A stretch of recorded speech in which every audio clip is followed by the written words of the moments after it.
Homeless man along the railroad track.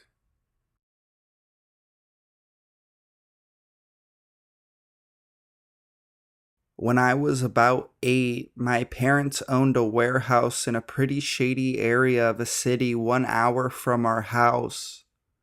Every day that I wasn't at school, my mom took me and my brothers to work with her because she didn't trust us at home alone.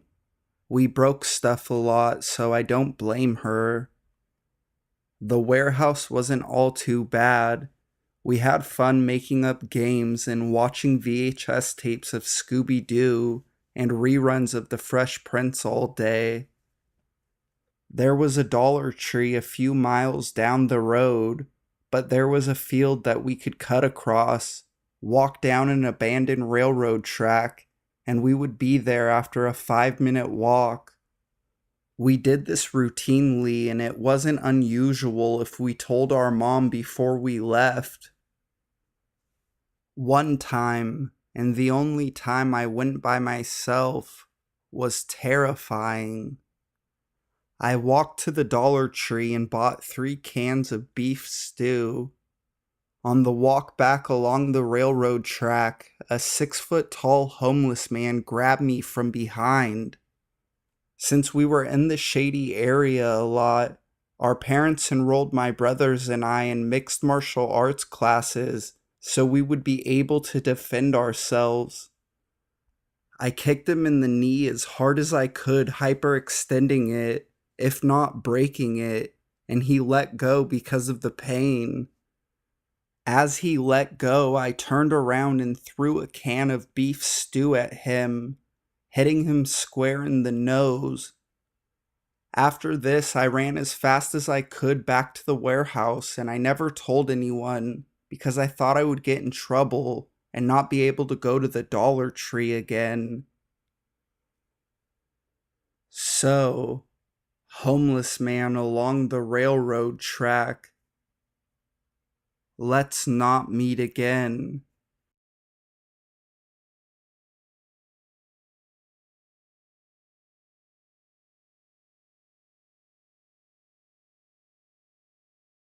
Someone broke into our house.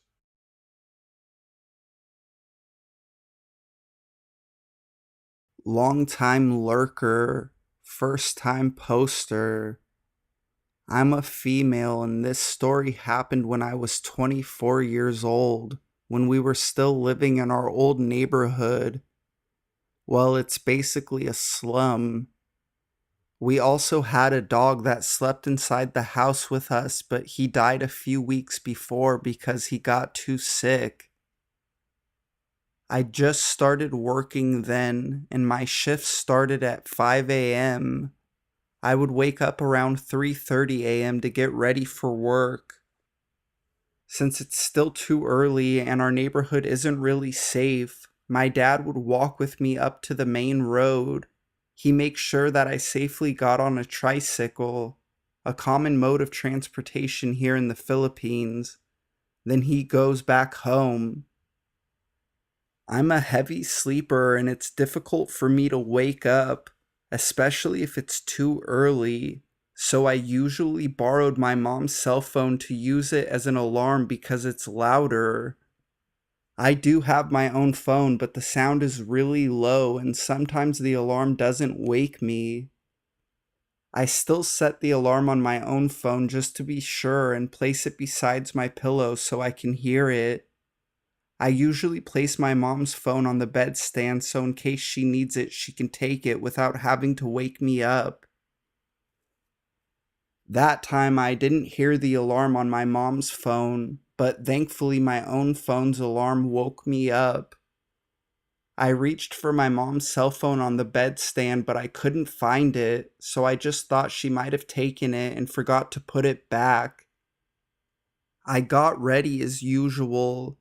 When I was about to leave, I couldn't find my bag. I remember placing it on the chair in my room, but it's not there. When I went to the living room, I found my bag open in one of the chairs near the front door. The front door was open just a crack. I thought my dad stepped out for a few minutes for a quick stretch after he woke up and then went back inside, waiting for me to get ready. I checked inside my bag to make sure I have everything I need in there: my jacket, wallet, ID, umbrella. It's all there. When I got home later that day, my parents told me that someone broke into our house maybe just an hour or two before I woke up that morning. Our dog was gone, so we didn't have anyone to alert us if someone was trying to break in. Our DVD player was missing, along with a couple of CDs. And the reason why I didn't hear my mom's phone is because the intruder took it from the bedstand. That's also probably the reason why I found my bag near the door. He was rummaging in there to find something he can take, but my bag had a lot of stuff in it, and my wallet probably got buried in all of the stuff. He never got caught, and the only witness who saw him was one of our neighbors from a few houses away. He said he saw a man who had something under his arm walking in a hurry. He didn't see who it was because the man had a towel covering his head. I shudder to think what would have happened if I woke up while he was in my room and saw him. So, whoever you are, I'm glad we did not meet.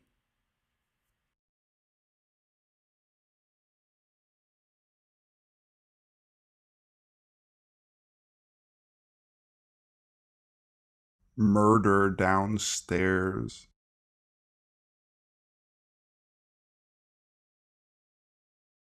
So, when I was around 6 years old, 23 now, just before starting school, I had to stay at my grandparents' place for around 6 months due to my parents constantly traveling for work.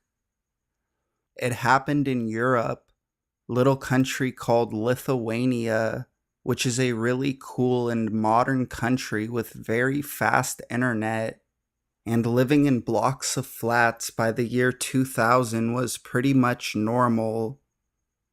My grandmother lived in a block of flats, 5-story building in a peaceful community neighborhood. My grandmother was working as a nanny at the time, and she had one more girl, which was from Washington, staying with us. Me and the girl were outside playing, and we noticed a man in a brown leather jacket and brown pants lingering around the block in the entrance of our block of flats. Being kids, we didn't pay much attention to him or found his behavior suspicious. I remember passing him by the time we had to go home and him holding the door for us. He had dark hair and these almost neon blue eyes. My grandmother's flat was on the last, 5th floor. 3 of us are having dinner when my grandmother, who at the time was working night shifts at the local billiard club, was leaving for work. So we have dinner, say bye-bye to Grandpa, and we're off to bed. Mind you, back then nobody locked the front door of their apartments or house because everybody knew their neighbors and trusted them in the time of need. My grandmother is telling me a bedtime story and it's already dark outside, late August, when we hear 3 muffled sounds as if furniture's falling. My grandmother rushes to lock the door for some reason. Okay. She tells us probably somebody's redecorating and moving their furniture. We fall asleep. Fast forward to the next morning. My grandfather is coming back from work. It's around 6 a.m. He finds the front door open to the apartment that belonged to a family living on the 3rd floor.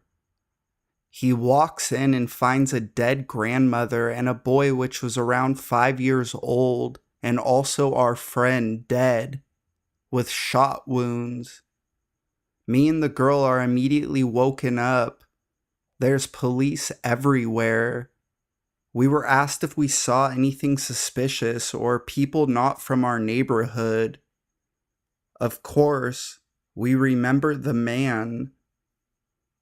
Later on, he was found guilty of that particular murder, and it was all over the local newspapers. Since then, everybody I know, including myself, locks the doors. Creepy murderer. Let's not meet again.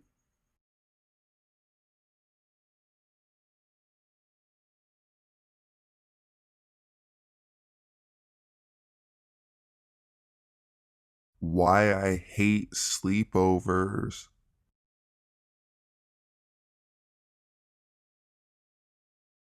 This is a story about learning things the hard way. This happened about 15 years ago when I was in the 6th grade. I had just moved to a new neighborhood on the other side of town and was in an awkward stage with not many friends. During the first few months after moving there, I would hang out with this kid down the street named David. The more I grew to know David, the less I respected him. It started off with fairly harmless things, more or less just creepy. A lot of unwarranted sexual comments that honestly I wasn't even sure what he was talking about. It wasn't directed towards me, more or less bragging, but definitely creepy. Anyway, after a few weeks of hanging out with him, I was starting to get annoyed with him, but wasn't sure how to tell him I didn't want to be friends anymore. As I was coming to this realization, his mind was going the exact opposite way.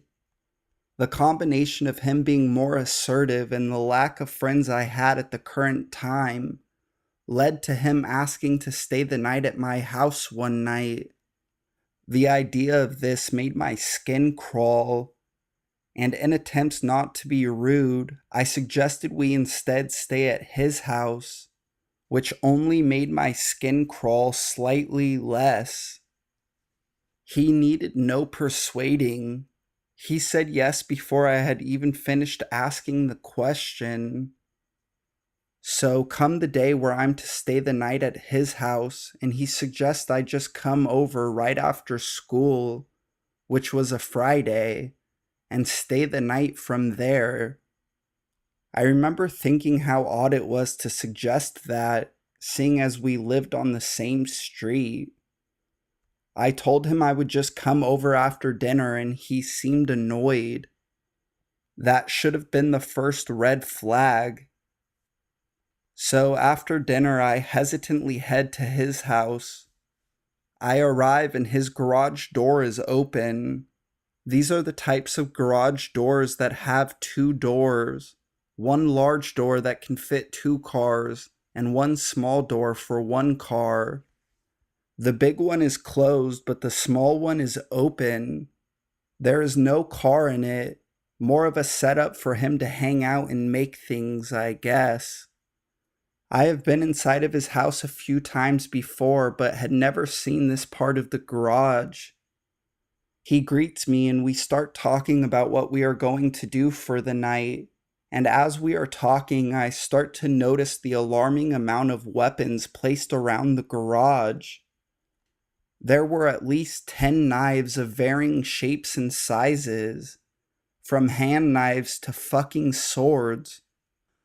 There were also multiple guns, from airsoft to paintball to pellet guns to a crossbow. I legit wanted to leave right then. The night goes on, and around 11 or so, his parents go to their bedroom and things start getting uncomfortable again. He puts a tape into his VCR and turns his TV on mute. On comes a porno. I didn't know what to say or do, so I just sat silent. I didn't say a word or move for a few minutes. I was on the floor and he was on the bed. Out of nowhere, he suggests we play the pass out game. This was a game where someone would squeeze you from behind as you exhaled and make you literally pass out. Being a terribly stupid game, I had never taken part before and wasn't planning on it. He kept insisting to the point where things almost got heated. He started calling me names and mocking me, saying I was lame and a coward. These comments had no effect, as I had heard it all before, and like I said earlier, I had already started to dislike him. Eventually, he gets over it, and we go to sleep.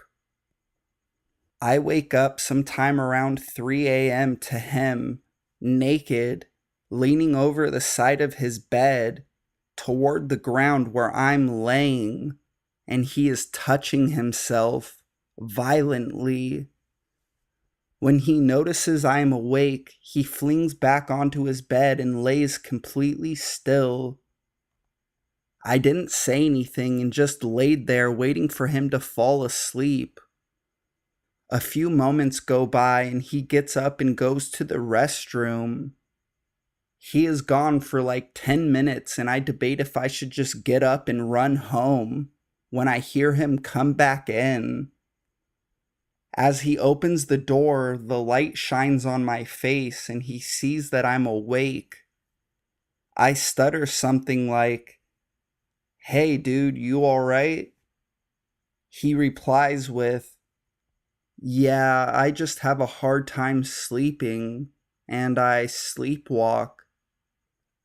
I thought that it was an odd response, but I let it go. I laid there until the sun came up and headed home the second I felt I could. When I got home and laid down in my own bed is when I started to piece things together. I really think he was trying to get me to pass out so he could do something awful while I was unconscious. I can't really explain how and why I am so sure of this, but I am positive. I literally never went to his house again. I would always find a lie to tell him and eventually got good at avoiding him. He was a few years older and went to a different school, and I told my parents he scares me, so they'd help cover me and give me excuses as to why I couldn't go there. Things slowly phased down to very little contact until the day my house went up for sale. A few nights after the sign went up in my yard, I could hear someone on my side yard by my window to my room. When I went out to check, nothing was there. A few nights later, and I hear it again. This time I quickly and abruptly shoot to the sliding glass door and out my backyard towards my side. As I am reaching my side fence, I can hear someone jumping the other side towards my front yard and then running. I decide to instead go back inside and get my parents. This is where things get really fucked up. My dad goes outside and finds rope and a switchblade. I immediately think of David, but God knows why, for some stupid reason, I just stay quiet. The cops were called and we were questioned, and again, I stayed silent. We were out of the house within a few weeks and never went back. And luckily I have not seen or heard from him since.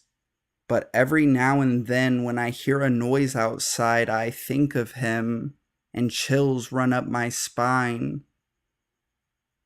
So, David, let's not meet again.